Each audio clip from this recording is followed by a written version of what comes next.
Hello my dears, and welcome back to my corner of the internet. I'm Shannon, and today I've got a very special video to share with you. This one was requested by my longtime YouTube friend Kimmy. She wanted to know, what are some must-read books? She's like, I'm going to the bookstore and I want to know what to look for. So I was like, that's a great video idea. And here we are. So I've got a ton of books here from lots of different genres. So no matter what your preference is, there should be hopefully something for you here.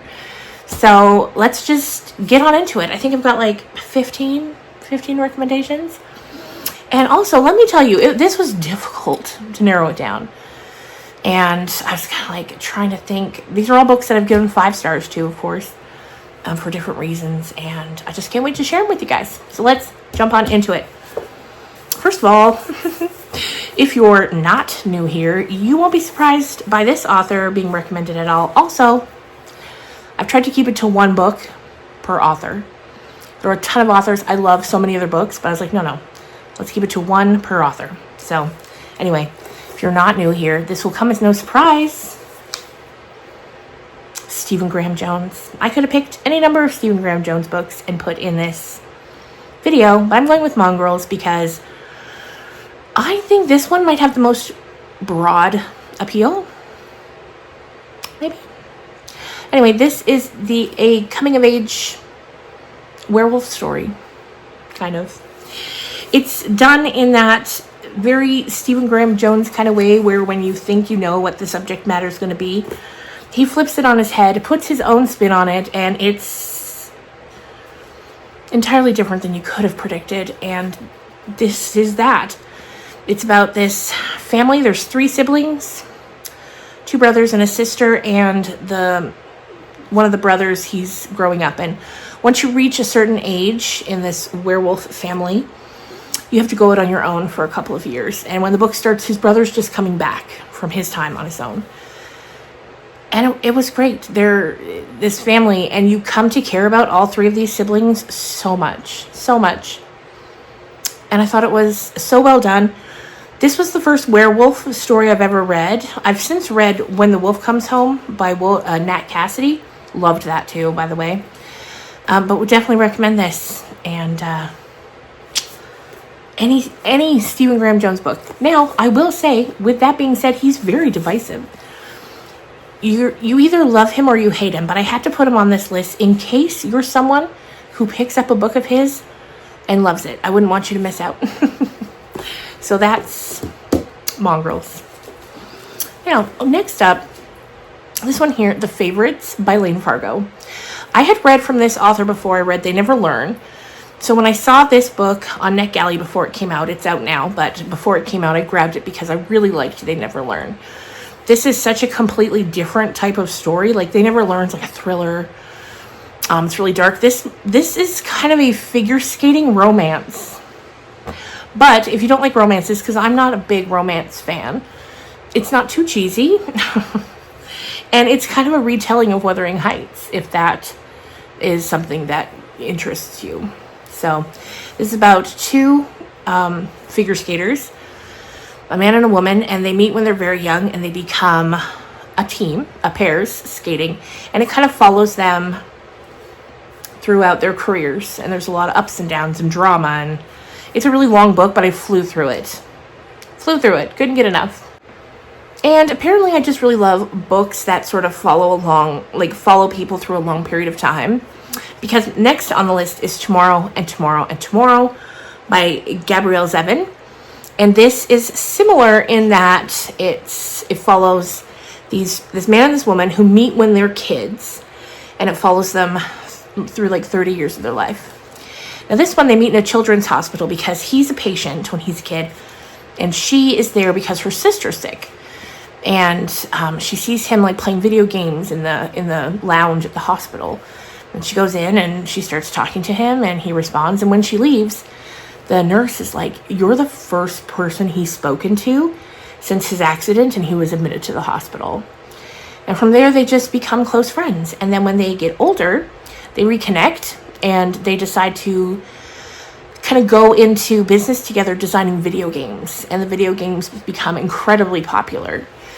And this is such a moving story. The favorites was too, but this one in particular hits a little harder because it's not so much of a romance. It's more about friendship, but it's also like just going through life in the most like intense, the ways we do the ups and the downs that are so gut-wrenching. These are all in there, and it's a beautiful story.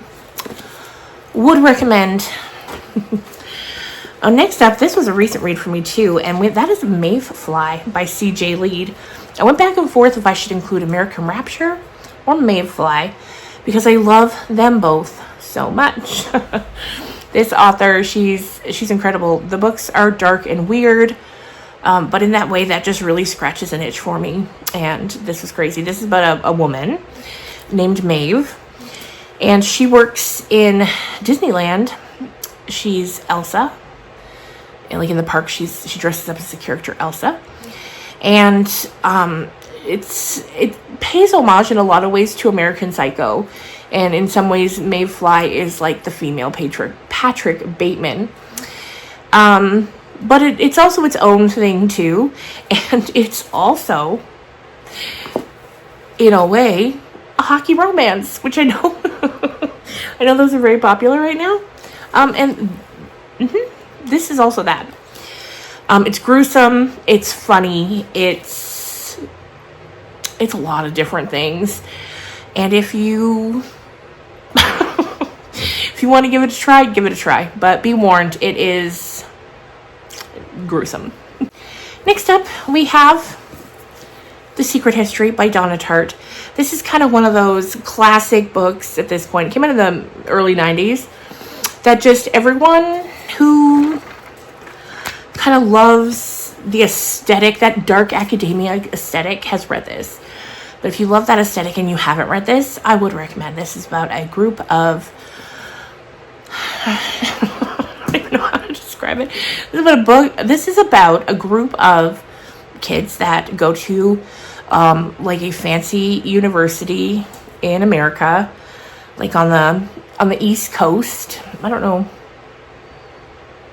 what school or if it's a made-up school, but it's in New Hampshire, and it's like one of those Ivy League type schools, and they're all very pretentious, and we just follow this group around. And from the very first page, or like the very first chapter, you know that one of the members of this group has died, Bunny, and he's dead. And so you're reading this book dealing with these characters that are insufferable in many ways, trying to find out what the hell happened to Bunny. And if you haven't read it, I would recommend, because Donna Tartt is an absolutely exquisite writer. Before this one, I read The Goldfinch, and I loved that book. I kind of picked it up on a whim in an airport bookstore because I needed something to read. And my goodness, I loved it so much. And so when I finally read this one, I was so glad I did. She's amazing, an amazing writer. So if you love those like rich kids doing stupid things, doing crimes, killing people, would recommend. Next up, this is The Invited by Jennifer McMahon. And I love Jennifer McMahon so much. I've read mostly all of her books. I haven't read The Winter People yet, but all the others I've read, and I loved so much. This was the first one of hers that I've read, and it got me hooked, and I would definitely recommend. This kind of tackles the idea of what if instead of buying and moving into a haunted house, you accidentally built one. And it's beautifully told. Jennifer McMahon, like, it's not too scary. Like, is it technically horror? Maybe. I don't know. And while it's definitely creepy, it's not too scary. So don't let the thought of it being horror put you off. It's not too scary, but it's so good. And it keeps you on the edge of your seat. It did me. And again, any of her books. The Drowning Kind. I loved that one too. My Darling Girl. Loved that one. And yeah, would recommend. Would recommend. Next up, we have Sharkart, a love story by Emily Habeck. And this is such a unique, beautiful story that I think it's a must read. But you have to be ready when you go into it to suspend your disbelief, okay? Be ready. Because this book is about a world, our world, but it's slightly different in that humans can, I guess it's hereditary. You're born with it.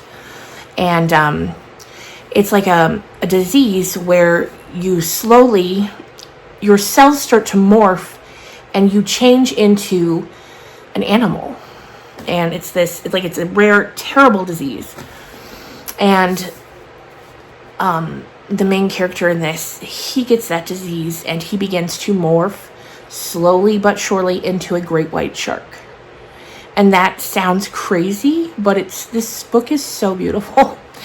And it's about him and his wife trying to navigate their way through this. And it's also about his wife having to care for him as he's changing. And the book's in 3 parts, and it's so interestingly told, and all 3 of the parts are related. So the first part is him and his wife dealing with the illness. And if you have ever cared for somebody, or like there are so many parts I highlighted in here because it's all so beautiful. So the first part, him and his wife, like if you have ever cared for someone who's been sick or you've been sick yourself, I think it will resonate a lot and it will really hit you in the heart in a big way. And then the second part is after he has to be released into the ocean and he meets another shark in there. Like it sounds crazy, but like when you're in it, you're so in it and it just works so beautifully. Would recommend. Next up,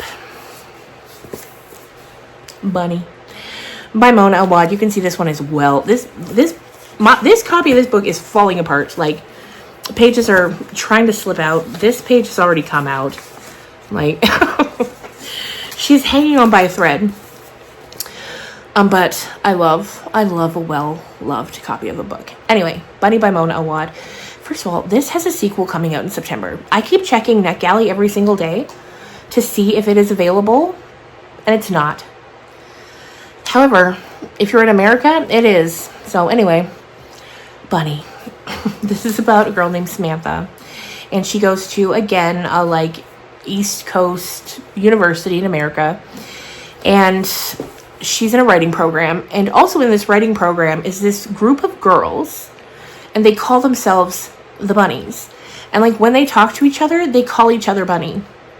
Like, so it's kind of like it'll be like, oh, how are you doing, Bunny? I'm doing really great, Bunny, when they're talking to each other.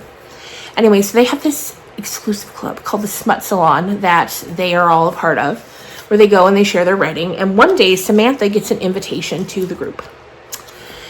And she goes and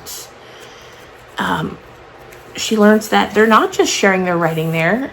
Something else is happening. These girls are working their magic and they're turning rabbits into boys. So it's incredibly weird. I love it so much. I've read it 3 times now and I cannot wait for the sequel. Next up, this one. Now, I'm going to warn you about this one. You're going to need your tissues. And you're going to need, I guess that's it, tissues. This is On the Savage Side by Tiffany McDaniel. This is about, this book takes place in Ohio. And it's about these 2 twin sisters. And they've grown up very poor, very, very poor. And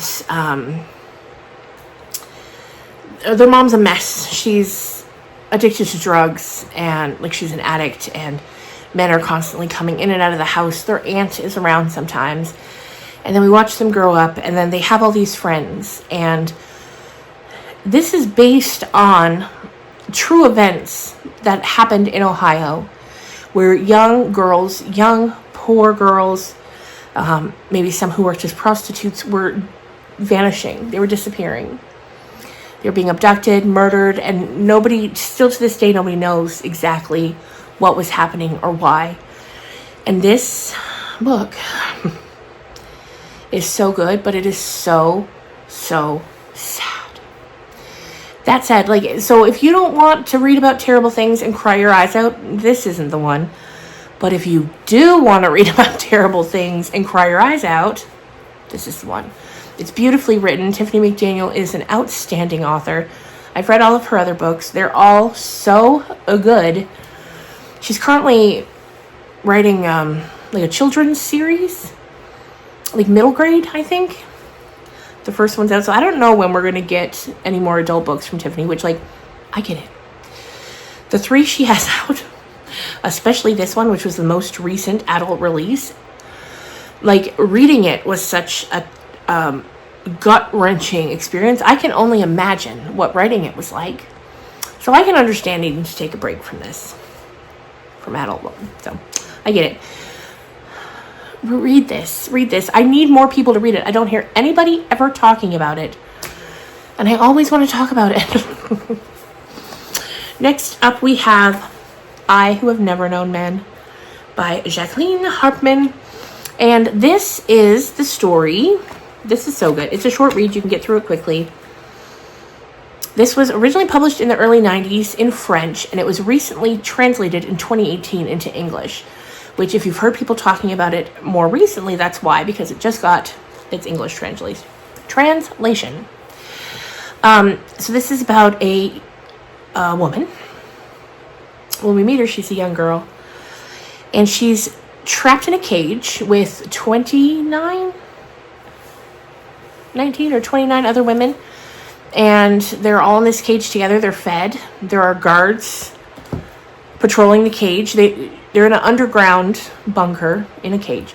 Guards are patrolling the cage. The guards never speak. They put food in, medicine when it's needed, clothes when it's needed. And then one day, an alarm goes off as one of the guards is putting, like, he's got the key in, he's putting food in, an alarm goes off, all the guards run. And, like, in such a panic, he left the keys in the lock. They run. The women are also shocked. They wait a while.